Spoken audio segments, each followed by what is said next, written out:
We initially called this panel, "What do you want?" And it came out of a conversation that Rebecca Rivera and I had, which is being a creative director isn't one flavor. It's actually can show up in a lot of different ways depending on where you work and at what level. So we have a really, really interesting panel coming up. Sadly, Liz Gumbener could not be here. She was the ECD at Deutsch, and she had a family emergency, so she's not here. But we have Sarah Rotman, who started her own agency, which is called Modco, which stands for My Own Damn Company, which I love. Sarah is a great example of someone who started something and scaled it very fast, had big dreams, and accelerated them. Kathy Campbell, who I've worked with, had the pleasure of working with, and a very, very talented art director, creative director, is almost a serial freelance creative director, filling in for people at all different types of companies, client side, agency side. So she's kind of the footloose and fancy free model that might appeal to some of you. Deanne Budney started her own agency here in San Francisco called The Hive. They actually developed the 3% Conference logo for us last year. She's a newlywed, and she's an example of someone that started something and has kept it at the small to mid-level size, and we'll find out why. And then lastly, we have Paco Vanoli, who is the design director at Square. So he's an example of someone that worked the agency side and now works technically in-house. So what is that like? Do they work the same hours that we do at our agencies? So we're going to uncover what it's like in all these different settings. And moderating is Jen Bala. Welcome up, everybody.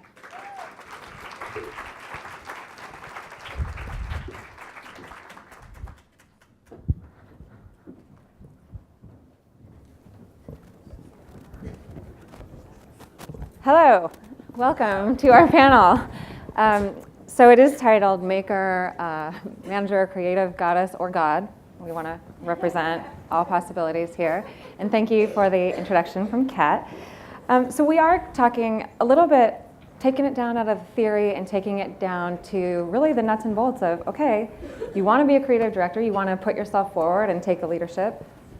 How should you do it? What is your path? And there are so many ways to be a creative director now. Owner, freelancer. I'm a creative director part-time, which is, I think I might be the only one in the world. Anyone? Oh, I see one.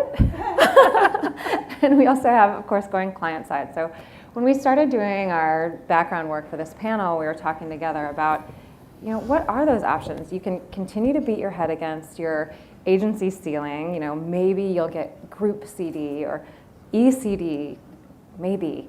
Or you can go start your own thing and assign yourself that role, or you can freelance or go client side, or you can get out, which happens. So let's talk about some of those paths and the pros and cons of each. And why don't we start with our agency owners, Sarah and Deanne, and we can talk about why briefly you started an agency and the pros and cons of that. Okay, well, Okay, I'll go.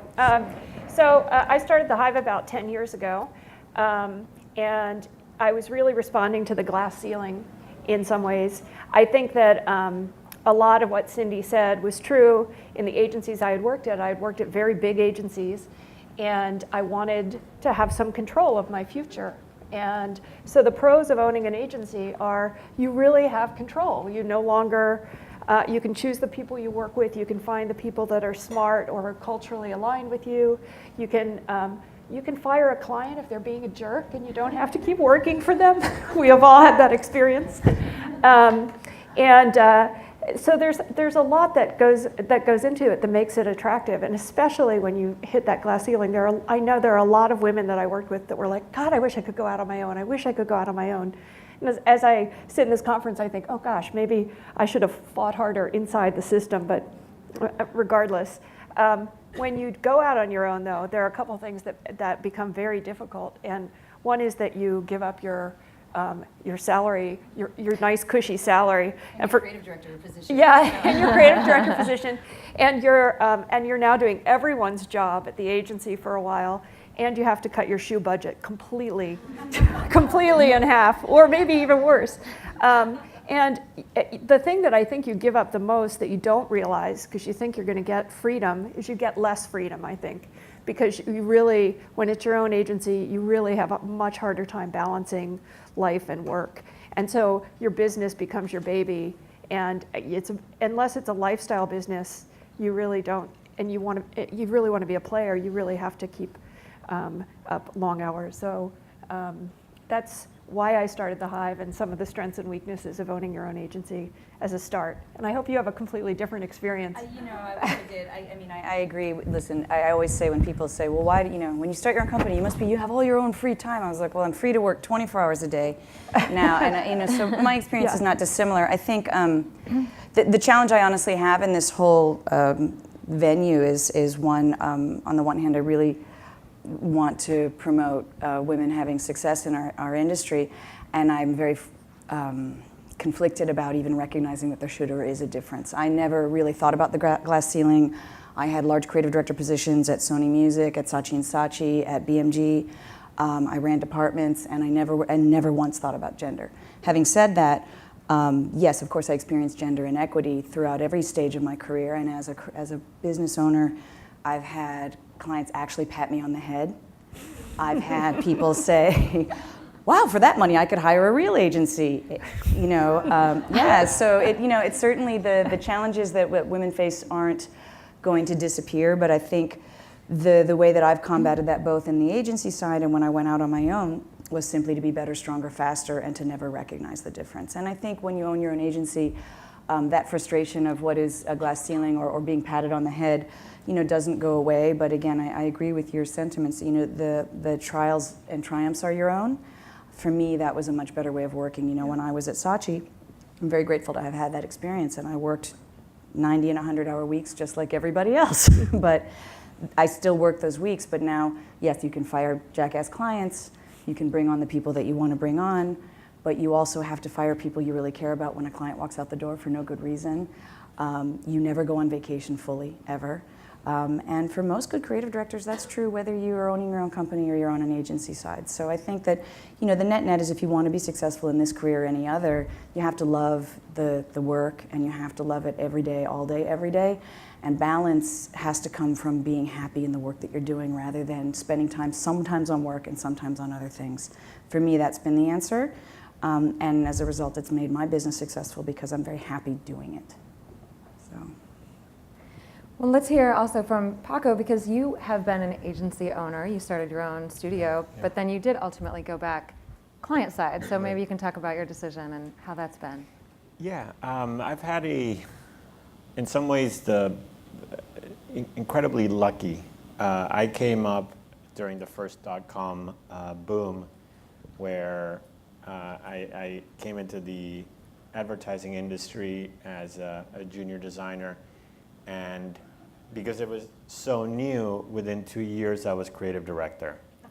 Now, I was a white guy, and it took me 2 years, and there was no politics, there was no ceiling. I was like, okay. And was I qualified to be a creative director? No. But there was nobody else in the room that knew more because it was so new. So I think, I got tremendously lucky in that way, but then I had to take steps back, and I tried to at least chart my path through many different opportunities. And although I started in advertising and I experienced that, then I wanted to see what it was like on the other side, on the client side. So I spent time at arguably what I thought was going to be one of the most challenging transitions, and I went from a digital agency to Bank of America, and working at a bank in a big corporate scenario. Great experience there. Then moved to media, to CNET, then moved on to bigger opportunities at Yahoo. And then I came back to my own agency because I thought, okay, I've experienced a lot of the things. I think I get it, and now it's time to do it. And I would echo what you guys were saying about being the owner of the agency. You're always working, and and I'm not the sales guy. I'm not the business guy. So I think it's critical when you do that, and I don't know your experience, but having that partner that complements you and allows you to be creative director while also running the business side of it, which was not what I was interested in. Now I run an in-house ad agency, which is an interesting challenge. For me personally, one of the things that was tough for me about the ad world was the system, right? So in advertising agencies, and I have lots of friends there, there's a way things happen and the way people work and the long hours, the all-nighters, the weekend.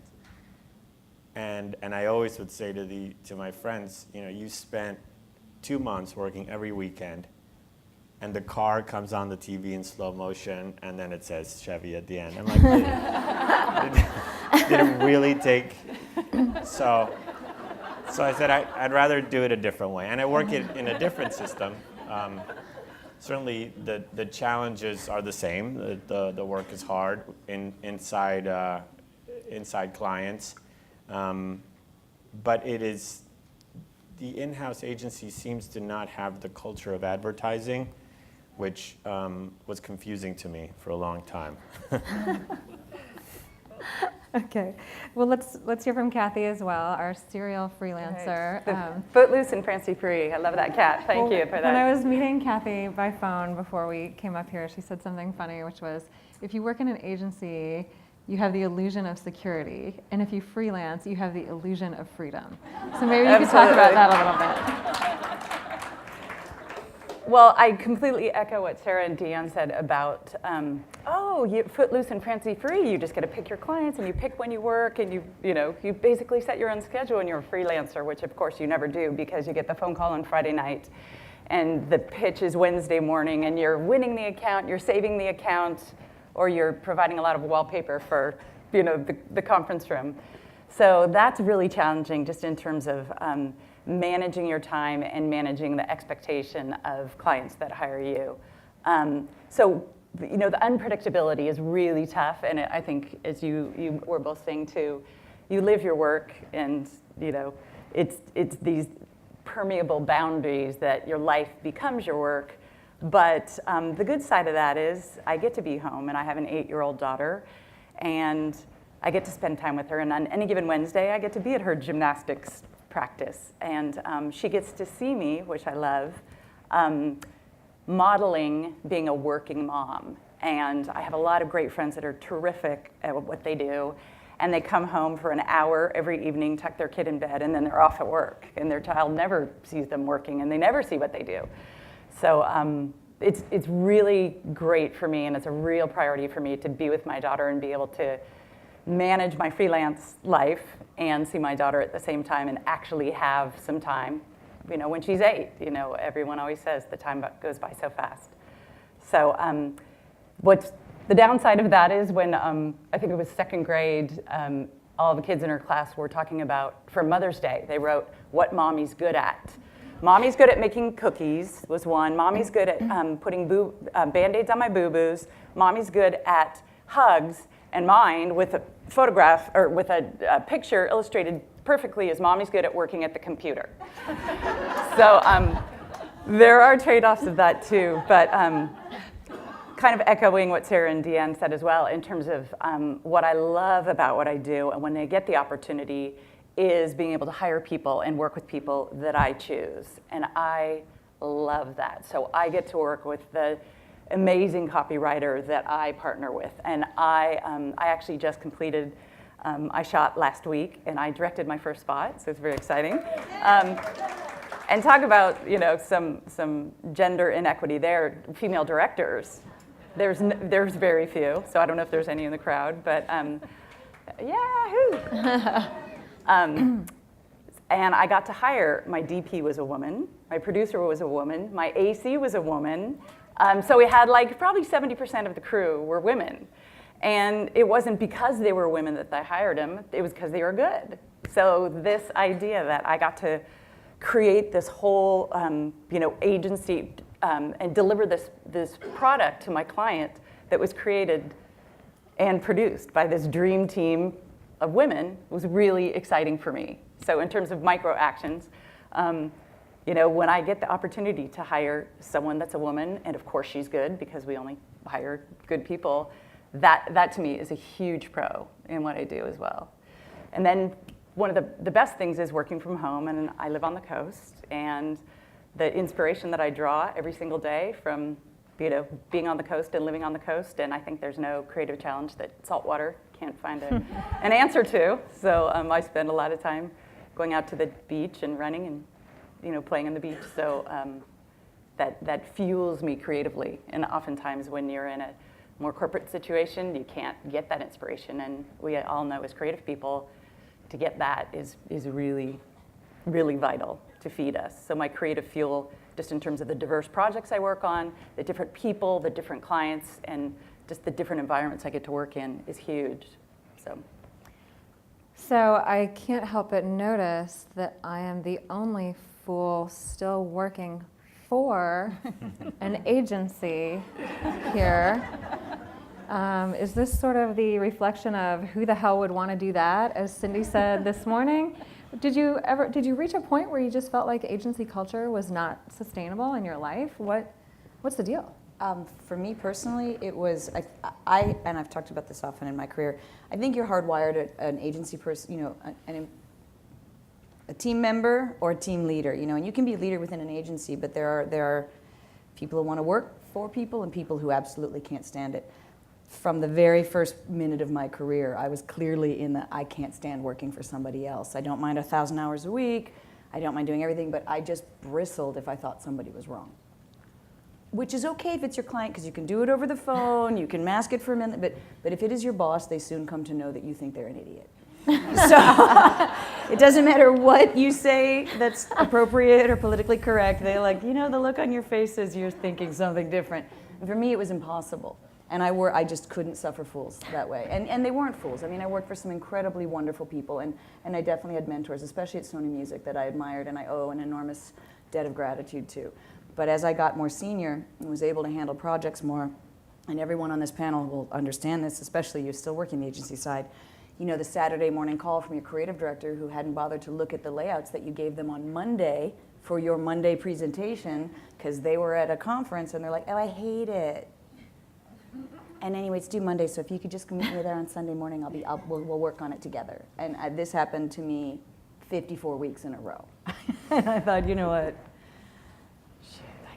So for all of you creative directors, don't be that creative director. That's your microaction. And sometimes it happens that way, but oftentimes, and I think so you were sort of talking about agency culture, and I disagree with this type of agency culture too. Working hard for hard-working sake is a disaster. Not all agencies believe that. There are agencies that absolutely do not have that culture. There are great creative directors that do not behave that way. When I was at Sony Music, I worked for 2 great creative directors who I literally owe my career to. And I did work hard, but not because they were being ego-driven, but because they really wanted the work to be better, and they taught me how to be a better creative director and art director. When I worked at the bigger agency, though, the culture of because I can seemed more important, and I disagreed with that intellectually. I thought it was bad for the clients, and in my hubris and youth, I thought I could build a better mousetrap. So it wasn't that the agencies, you know, the system was wrong per se. It was that the people that I had the misfortune of working with really were not interested so much in the work as they were kind of in ego. And I think that is unfortunately nurtured in many big agencies. You know, we have, at the Hive, we have a giant sign on our front wall that says, that has the big letters E-G-O. They're from a Goodyear sign.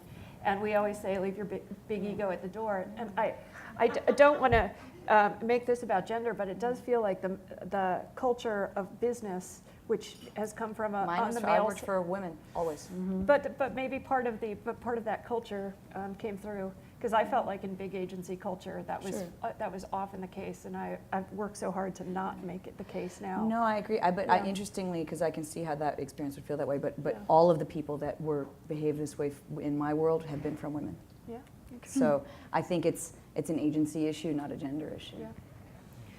So as we're talking about sort of for you, it was intrinsic. You just knew you had to start your own thing. And I wonder for the rest of you, was there something in you driving you to the place you're at today? Were you sort of destined to freelance and destined to own and destined to round out every skill you could ever possibly have? because I have read your resume. Right. No, I think for me it was about the right job at the right time and place. And I've had a few, but they were all right for that moment. If I look back, they're all probably wrong for me at this point, except for the one I'm in. But I needed to experience things, and I needed to learn things, and I probably spent less time in an ad agency environment than client side or on my own. And I think that probably speaks to the point that I was never an ego driven. So, and again, not to stereotype the agency environment, but it wasn't about playing the game or the politics, it was about the work. So at a certain point, I found, for me, it was easier to be in a place that was outside of that system. But I've taken the path from agency to client side, to digital, to back, to on my own, and they've all helped me be the creative director I am today. The one, and I think that's really valuable, and everybody takes their own path. The one thing that I experience now, it's funny how time flies, and now I'm the older guy in the room, which is weird. But you see a lot of the young folks coming into the industry, and we saw it a little bit in the late 90s, and perhaps we see it now, when there's that rush to get to creative director, right? And whether it's someone that's really young that decides to go on their own and says, well, I'm creative director, or I'm president, or I'm CEO of my startup, my agency. For me, it was so much more important to take the path and to let time lead me to where I'm at than to try to rush to it. You say that, I say that now that I'm older, the value of experience, and try to convey that to younger folks is almost impossible, because I would never hear it myself. But I think that's, for me, it's about the experience that you gather along the way that leads you to that place, which perhaps for this conversation is the creative director, but it's irreplaceable. You can't shortcut that in any other way. Mm-hmm. I totally agree. And I think it's really interesting, Paco, what you said, and Sarah, if you're passionate about the work, the agency, the star agency, or the great ECD position, or whatever it is, doesn't matter as much as the work.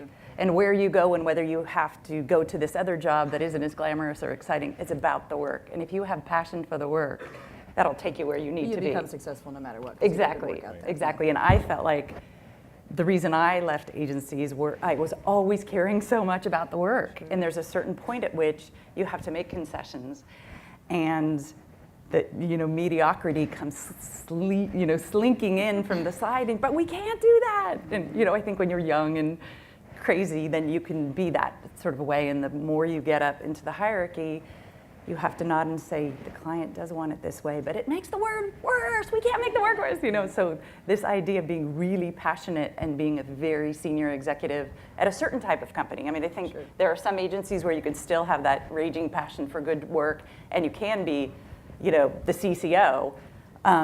But there's a certain point at which I think if you really, really want to make good stuff and put your heart and soul into really good work, there's a point at which you have to diverge. And Paco, you two said, whatever path that takes you, care about the work, care about the people that are creating the work with you, and you'll end up where you should be. And Kathy, it's interesting because one of the things that I felt like I could do, and you're right, it takes a certain amount of ego to say I can build a better mousetrap. Yeah. But one of the things I felt like I wanted to do when I started the Hive is create a system where there were less problems for the creatives doing the work, where our clients are on the smaller size, and I wanted to be talking to the CEO. I wanted to be having those conversations so the client was really actually happy and really getting what they needed, and the creatives were doing their best work, because that's where it falls apart, right? It's got to be about the work, but it's got to be about helping your clients get further as well. And if you can't do both, it's just then you fail totally. Yeah, I completely agree. Exactly. And I think one interesting thing and one exciting thing that it sounds like from the Hive, you guys are in the same position, and philosophically everybody, And because I completely agree with you, until you've done it 25 years and you have the experience, I don't think anybody really has the right to call themselves a true creative director because you really can't see around the corners. I was having a conversation with sort of a partner, sort of a client about a project, and this partner was a clothing designer. And as a clothing designer, they are creative director. That's the euphemism that they use in their industry. And because he was a creative director, some of the clients that he was designing clothes for asked him to do advertising campaigns. Which is great because he knew some photographer buddies and everything, but he said to me, oh my God, I never realized you can't take a picture with the bottle in the middle because the page will fold on them, and I didn't know what the media deliveries are, and I didn't have the right space for the video format, and blah, blah. And I said, well, you don't have 25 years of hard knowledge of the granular details necessary to do a good job. And he was sort of like a baby creative director. He technically was a junior art director. He had great ideas and none of the prerequisite knowledge to problem solve ahead of time, which I think we all get from many, many years of experience. And I think, when you're young, you can't be told that, but you sure find out in a big fat hurry when the client's like, wow, you completely effed this up, and I'm out the door. Which is why he had called me. And I was like, yeah, that sucks. Sorry. Well, one of the things that you started to touch on was talking to the CEO and really working on their business problems. And that's, I think, one of the most interesting parts of transitioning from being a creative to being a creative director is when you're really good at being a creative, you've made some really fantastic advertising and everyone thinks you're super creative and really smart. And now you're going to be a business expert and you're going to run management of your teams and your client's business. So, but the catch is that no one actually teaches you how to do that. They just give you the new business cards. And that doesn't come with any instructions. So how did you all come to a point where you learned the business side of your business? I can say for me, it's making some mistakes like the one I just discussed, but more importantly, listening to smarter people than yourself. I think being open to, and again, this is where a director position is much different than a designer or an art director. Art directors, I think, is really just a designer with pictures. I think learning how to truly be a creative director means you have to be able to be strategic. You should be able to write every commercial you ever did in case your writer doesn't show up, and I suspect everyone on this panel knows how to do that. You need to be able to think strategically. You need to be able to understand the landscape that you're working with, and over time you do learn those things because if you've had smart teachers or dumb teachers and you've been able to learn from those things, you do innately figure out how to do that or you probably haven't survived this far. And I think that's where the experience really just does come in, and I agree with you completely. If we are not growing our clients' businesses, then we are not keeping those clients and we're not doing our job properly. How we find the balance of doing that and getting good work out at the same time, because ideally good work promotes growth. Creating the trust bond between your client and yourself is the best path towards that good work being produced and not second-guessed into oblivion.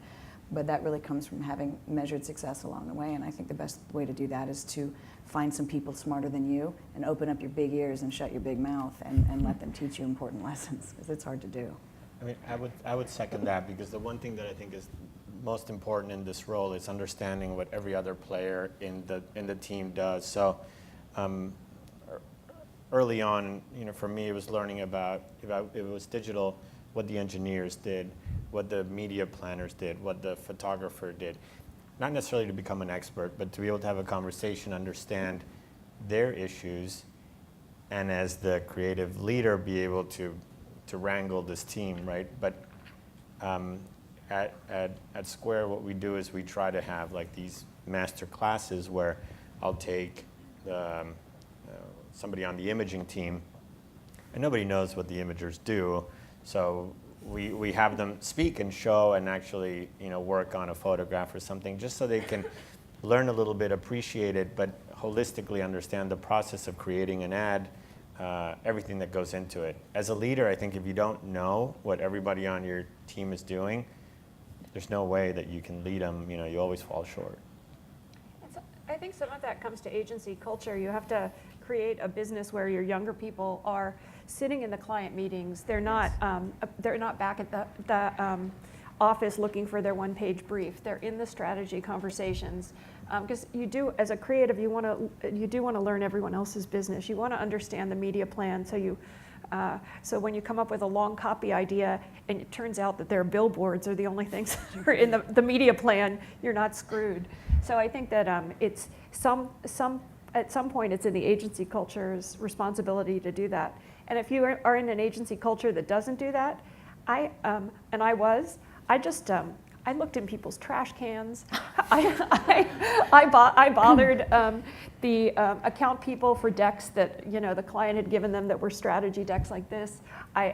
No one understood why I was asking so many questions. So I think Stand by the printer. Yeah. Just stand by the printer. You learn a lot. Trash cans are good too. Just the CEO's trash can. Not everyone. So I want to definitely echo something that Dan said as well, which is having the conversation with the CMO or the person that's as high up as you possibly can get.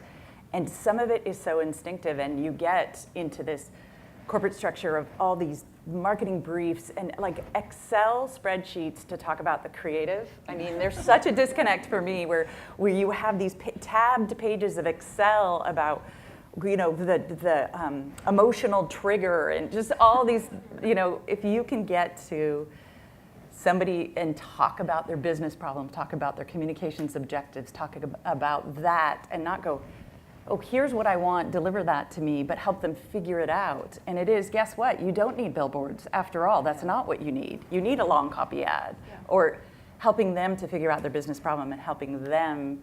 That to me is that intuitive piece of being a creative director that is really vital. And you can have sort of organizational types that are very good at diplomacy and moving up the ladder, and they never get that instinctive what are we trying to accomplish here? And that to me is where I'm sure it sounds like you're so frustrated with that I got so frustrated with, which let's get to the root of the problem and let's not talk about all this other. Well, I completely agree, and I think it's based on, when you have, especially, and listen, when you have your own agency, start working with the bigger clients, we had this experience recently where we were doing a rebrand for $1 billion company.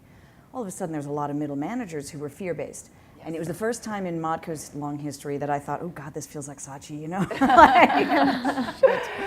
But it was because of exactly what you're talking about, that the Excel sheets, and they're like, well, our single-minded proposition for this one ad was blue.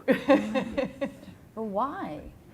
And I think that what I've trained my people and what I try to train my clients to work with us is to pose the question, not give me the answer, and not, oh, we'll make the logo bigger.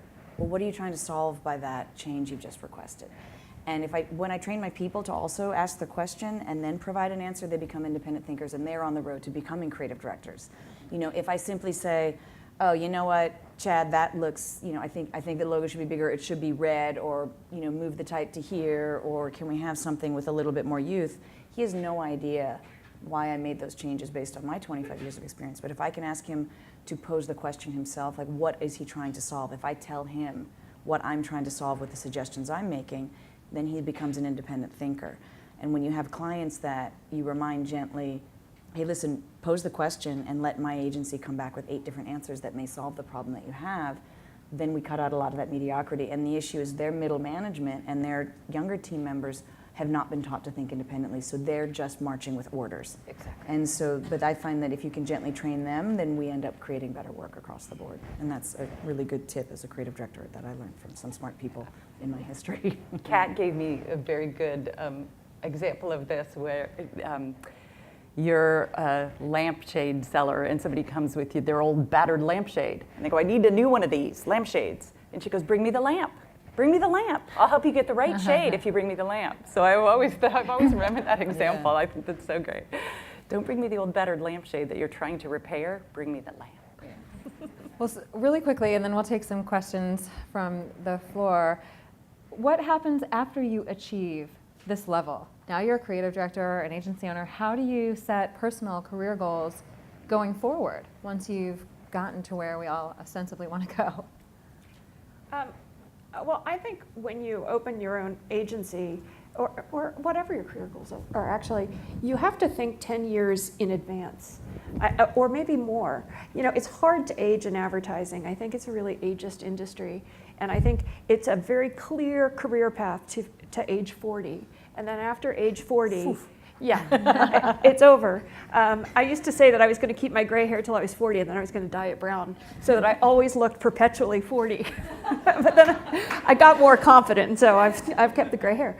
But I think you really have to really be plotting. Like for me, I said to myself, well, okay, if I start an agency, I can't really be fired, or at least I can only be fired by one client at a time. And so I have a career path that goes through the rest of my life. Maybe I'll sell the agency, maybe I'll merge with someone, but I have something that I know I can do for a long time. And so I think that's really how you have to, I think you have to evaluate very carefully. Maybe you do an Excel spreadsheet. Maybe there's a PowerPoint presentation in here somewhere, but it's like, what are the problems? How am I going to get there? And I'm a little analytical for an art director, Yeah. but I would. That's why you have a successful agency. But And you really know how have to use think it Excel. through. That's vital. My Excel sheets are so beautiful. But anyway, I really would, I would not think about it as a dinner conversation. I would think about it as a really strong plan that has a lot of if-thens. If this happens, if I'm going to be an executive creative director at an ad agency and cash out and get the $400,000 a year, and it's a big agency, then what happens when that agency gets a new owner and they don't like me anymore? Or just straight up loses that client. Or they lose a client, and then I have to go find one of those 50 jobs in the country. Well, then I'm going to be leaving town, likely. So then, am I taking kids out? Do I have kids? Am I taking kids out of school? Is my husband going to want to relocate? Is that a path that will get me all the way to the end? Or is that a path that will get me part of the way to the end? So I just think you really have to be very strategic in the same way you would solve an advertising problem about where to go. I think until you're 40, you can experiment, but once you get to 40 or 45, I think you should have a plan. Yeah, I agree with that. 100%, this is the most ageist. Yeah. Yep. Add to that fashion, God help me. But I also think that there's something innate in, again, and I don't think just business owners, I mean, it seems like, I think if our business is a pitch business, right? So we're all hardwired to chase the cheese. Richard Kirschenbaum is a good friend of mine. He said to me, advertising is like a leaky bucket. You're always filling it up. And so we never feel secure. There is an innate insecurity that is part of our industry. We're always losing clients. So your job exists because you're pitching or losing or both, you know what I mean? And that's great for you, terrifying for the business owner. Yes. And I think that, having a plan in the back pocket on top of it, and you're right, there's some security afforded by business owners, except for the fact that, if we had a down year, we're the ones that don't get paid. That's right. You pay your people first, and then God help you if there's nothing left over. But I think a healthy insecurity on a daily basis is the thing that keeps us all kind of going, and should continue to be that way. I think the minute, I used to always say, happiness breeds complacency, and complacency breeds crappy work. So, on some level, you have to be a little terrified all the time, which gets worse when you're 40. Are there any questions or even comments from people who might have their own path? I see some. There's microphones right there, or if you're... Hey guys, great panel. Deanne, this is more a question for you. Don't want to call you a small agency by any means, but knowing that a shop of your size doesn't have the deep pockets that a McCann or somebody has, at what point do you feel that you champion what we're talking about, what we're all here for, which is the diversity and sort of the equal positioning that we're looking for with a client per se, or when do you sort of say, we're just not going to take this on board? Am I asking, does that make sense? It's like, at what point is it about the money versus standing for what we're working towards, It's, for me, it's always been a values business first. That's the one freedom that I feel like I've afforded myself or at my team at the Hive. So we only take brands that we feel are making the world a little bit better. And inside the culture, I think I've been able to build a lot of the things in that Cindy talked about this morning. And if anything, I'm thinking, I heard Kat this morning say, you can't have all women.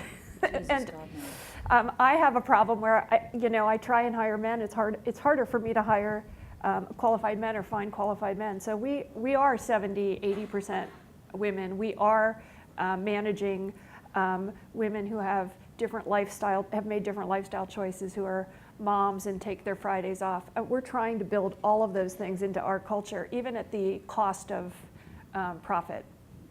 Profit will come. So I'll try to make this short, but I've been jumping out of my chair to say something. So Paco, I love the transition between agency and client side. I've done it myself. I want to kind of call you on the carpet a little bit. I am going to give you the benefit of the doubt that you're one of the guys who get it because you're here. Square has not such a great reputation for being a supportive place for parents to work.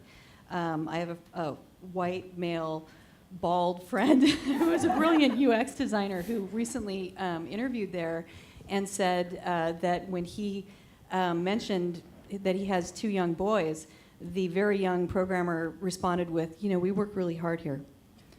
And you're in the cool kids industry right now, and arguably one of the most cool places to work. What are you doing to help this cause? Because we need you.